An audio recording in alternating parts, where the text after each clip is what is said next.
قول ده هزار أو ده دلع. احنا فاكرين ان الموضوع بسيط، بس الحقيقة الكلمة ما بتقفش عند ودنه. الكلمة بتنزل جوه دماغه وتعيد تشكيلها. مخ الطفل مرن جدا، أي كلمة، أي نبرة، أي إحساس بيبرمج دماغه.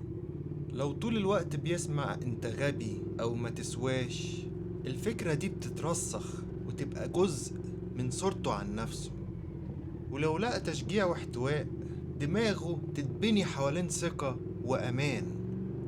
خدها من نفسك، لما تبقى كبير وصاحبك يفضل يضحك عليك بحاجة شخصية ويقولك اهدى أنا بهزر، الكلام ده بيعلق، بيفضل مأثر فيك حتى لو كان ضحك. الفرق إنك عندك دفاعات، لكن الطفل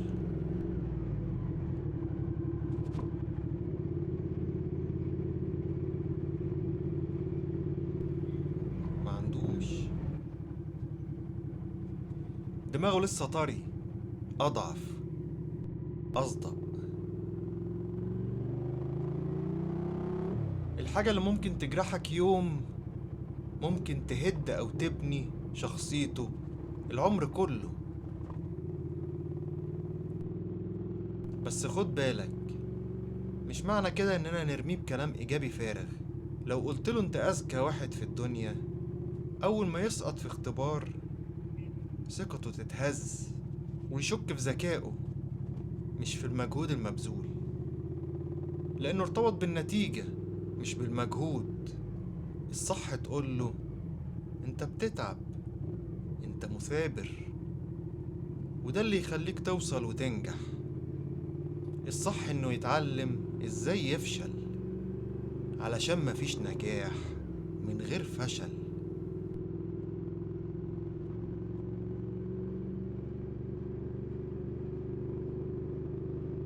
ساعتها يتعلم إن النجاح مش لقب، النجاح رحلة، محاولات، ووقفة تانية بعد كل سقطة. النجاح مش كاس في نهاية السباق، النجاح عبارة عن نجاحات صغيرة بتتراكم. كل محطة مهمة حتى لو شكلها عادي.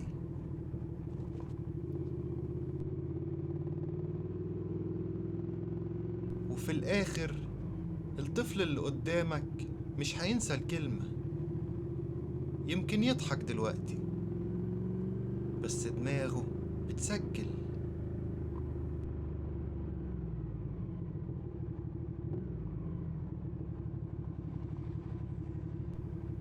والسؤال الحقيقي، انت عايز تزرع جوه دماغه انهي بذرة؟